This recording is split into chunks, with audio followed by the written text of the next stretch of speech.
Hi, welcome back to my A Life of Stew channel. I just wanted to share with you a personal initiative that I undertaken over the last 2 months with Jane related to diet.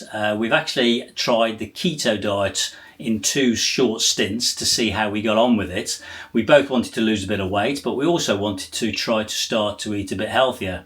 We filmed it back in summer initially, then we had a gap due to all the commitments, and then we've just gone back onto it recently just for a second stint, and we're going to share that with you in the coming video. There's a couple of videos I watched to try to understand what keto was. I sort of knew a bit about it, but not a lot, and I certainly didn't understand the science behind it. So I'll put those 2 video links in the description, so you may want to look at those if you're interested in the science behind it. Of course, this is just my personal view of the diet, and you'll need to check out potentially with medical people if you're going to embark upon it. It is a low carb, high fat diet, and that may not suit your medical condition. We're only going to use it in really almost like a crash diet scenario to lose initially some weight, and then we'll go back to a normal healthy diet. Hopefully that is our plan, because I have a bit of cholesterol, and therefore I've just got to be careful, especially about the high fat intake.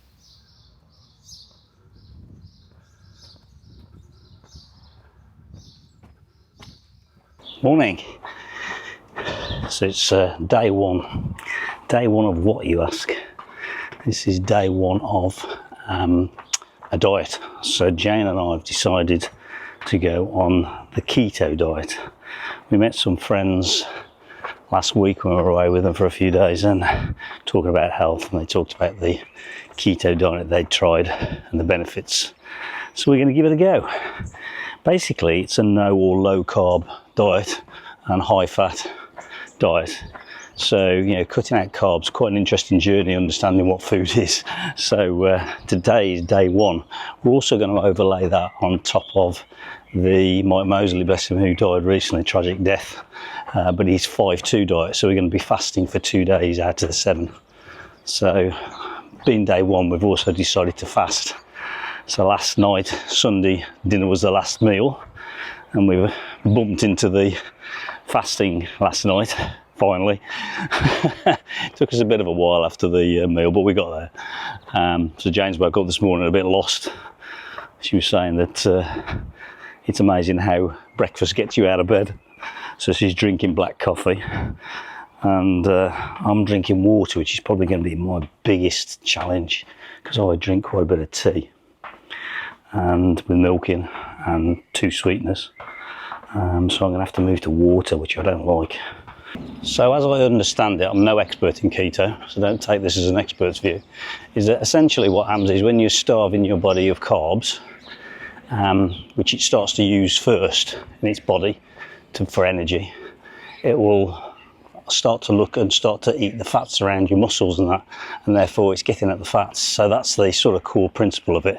We're still really reading up on it and trying to understand it more. And there are some foods, you've got to start really understanding your foods of what contains carbs and what doesn't. So you might have fruits that are okay or low in carb, and then you've got things that are high in carb like bananas, so you've got to keep away from bananas as an example. Tea, as I said, is going to be a challenge for me. Years ago I used to have 2 or 3 teaspoons of sugar, white sugar, in a cup of tea, and I used to have 10 to 15 cups a day. So measure that out in a bowl, it's frightening.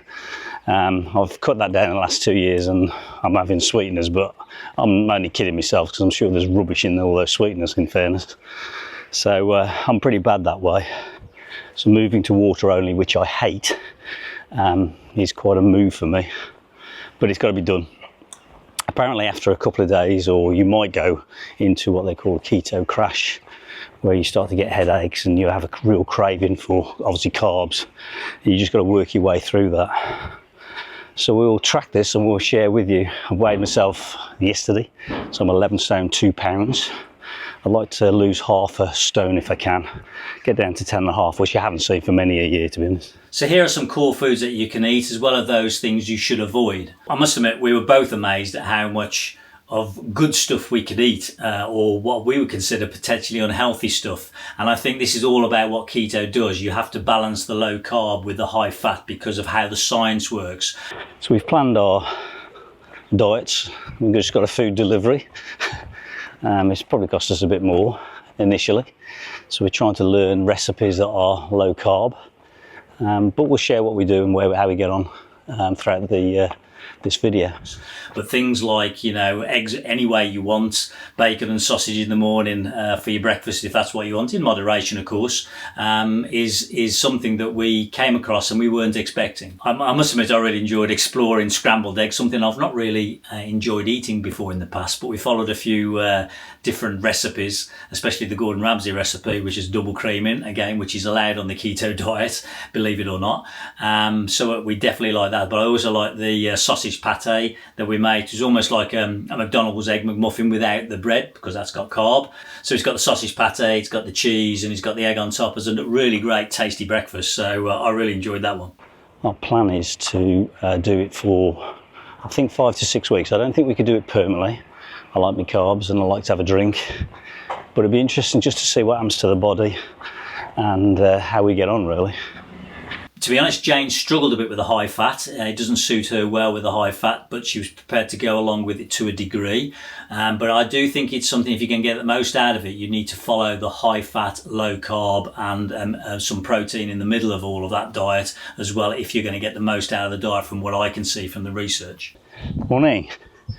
So it's day 2 of the keto diet after a day of fasting yesterday, which went okay, but it's weird because your body's just, you're sort of hanging around the kitchen wanting something to eat, and also not the trips to the kitchen for the cups of tea for me. So we got through it. I think Jane struggled probably more than me. I just had to keep myself busy, to be honest. Just kept doing jobs. But we got there. So it's only day 2. We have to try and get to this state called ketosis, which is basically where I understand where the body starts to eat the fat that's in your muscles and that. So by not having the carbs and taking the energy from there, it's going to start looking for the body fat at a point, and that's what's called ketosis. It takes a couple of days to get to that point. I think I've come the wrong way. I've come a different way on a different walk, and I think I'm lost. Yeah, I'm the wrong way. The wrong way. My mind's fuddled already. I must admit, I'm more tired this morning than I was yesterday, but it's quite hot as well, so it could be the heat. But they do say, obviously we'll go through a period where we'll feel pretty crap, to be honest, and then we'll come out the other side and we'll feel more energy as we start to, you know, eat that fat and that. So that'll be an interesting state if we can get to that. Lunch for me was, I'd normally have a sandwich, and obviously that's bread, and obviously bread's not allowed on the keto diet. So I replaced bread, believe it or not, with lettuce leaf, which sounds weird. So Romano crispy lettuce, or maybe an iceberg lettuce, and in there you could put chorizo, you could put cheese, brie, and that type of thing, or ham, etc. And that would be my sandwich. I found that really tasty, actually. So the other thing is the food you have can be quite high in fat. So, you know, like things like double cream are okay. You know, cheeses, because they're low in carbs, cheeses are. So it's a bit of an interesting journey understanding food. So if nothing else, even if it doesn't work, understanding foods is quite good, and you get some vegetables that are okay for keto. You get others that are high in sugars and carbs. So, you know, things like, you know, I was going to have, for example, sweet potato fries, but sweet potatoes obviously not, you know, for, you know, potatoes are not anyway, because they're high carbs. So you have to go on this journey to find out, you know, what's what really. I had a fantastic meal last night. I'll put the actual recipe up for you, the link, because I'll have it whether I was on a keto diet or not. It was a chicken masala curry, got double cream in it. It was beautiful, absolutely beautiful. And we had cauliflower rice, and I'm going, yeah, that ain't gonna work. But actually it was all right. It was all right. Maybe it was because we were so hungry after fasting we'd eat anything, but actually we're going to try and make our own cauliflower rice. I weighed myself. I don't think I've lost anything yet, but it's far too early.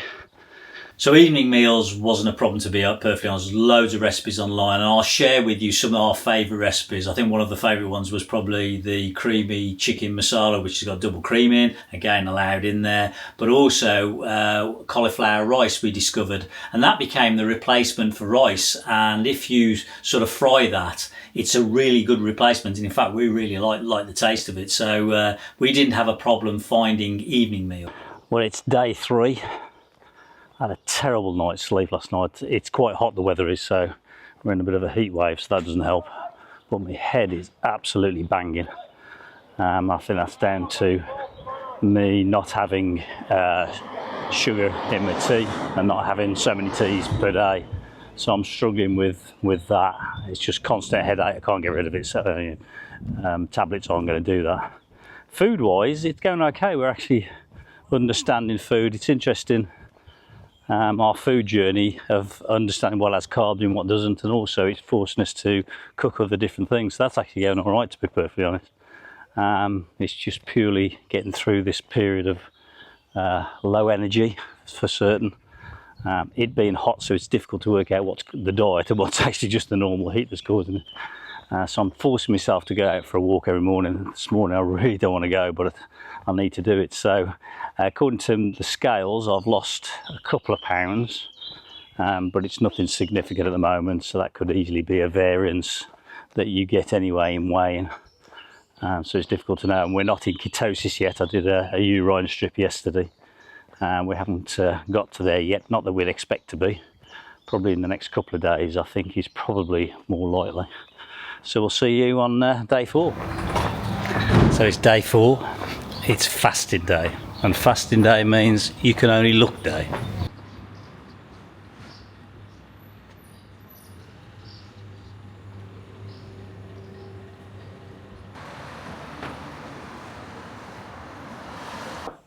So yesterday we both went into ketosis apparently. We did a test urine strip and it showed us to be in that state, and as we understand it, that should mean is that the body fats will start to get used as energy basically and start to get burned up. So I'm down to 10-12, so I'm pretty sure I've lost about 4 pounds since Sunday when I weighed, and I think that's probably sustainable based on the scales. There's always a bit of variance, so I'm happy that that's the case. So we're on day 6, and you can see that the strip is, we're definitely in ketosis still. So it's about the 4th day we're in ketosis, which means we're getting the balance of our no carbs, low carbs diet correct. I'm at 10 stone, 9.5 pounds. So what's that? That's 4.5. So about 6.5 pounds I've lost according to our scales. So it's all relative, but so that's not bad for what's under a week on the diet, really. I'm really actually enjoying the food, to be honest. I've got used to more water, low tea, no sugar. That's now okay, I'm all right with that. And the meals have been good, to be honest. Good morning. It's day 8 of the keto diet that Jane and I have been on. It's gone really well.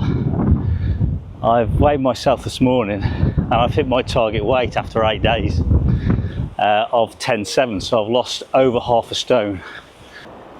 And the food's been pretty good. What it has done, it's made us reconnect with food and think about food, you know, looking at labels, in this case looking at carbs, because we're going for either no carbs or low carbs.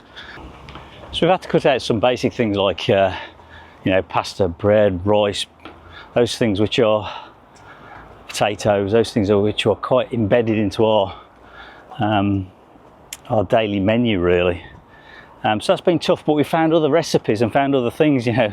I think we'll come back to keto when we're out of control a bit, maybe when we've gone on a trip, or maybe things have got out of control, because I mean, you know, I'm not going to not enjoy myself with having a beer and things like that, which are not keto friendly at all. So we've got friends coming up, for example, and when we're not making meal times difficult for us and having to cook 2 types of meals. So in summary, the science definitely works, and I understand the science, which I'm attracted to because of that.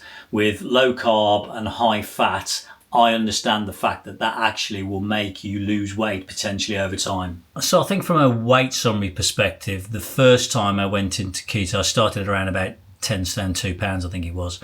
I ended up at 10 stone 7 pounds. Now I haven't been 10 stone 7 pounds for probably 10, 15 years maybe. So that was great. We then had various things. We came off the keto diet. We went away. We had a wedding, etc. So we went back to a normal life. We tried to live a healthy life, but not on a keto diet. We then came back from Poland, got ourselves settled, and I think I came back around about 10.9 or 10.10, something like that. And went back onto keto again for 3 to 4 weeks, and I got down to 10 stone 3 pounds this time. Now I haven't been 10 stone 3 pounds for 30 years. I'm not seeing that on the scales. We got some new scales, and you can see from the graph it dropping down.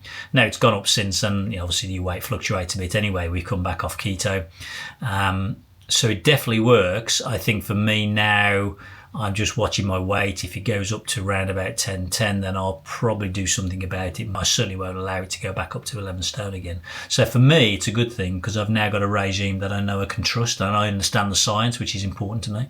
However, I would say we would only go on a diet for a short period, as we said, almost like a crash diet. It is high fat, so if you suffer from cholesterol, which I've just got a little bit of, I don't want to make that worse. I don't think I could have it for a sustained period. Now, there may be other people out there that's gone keto, and there's other ways of handling that.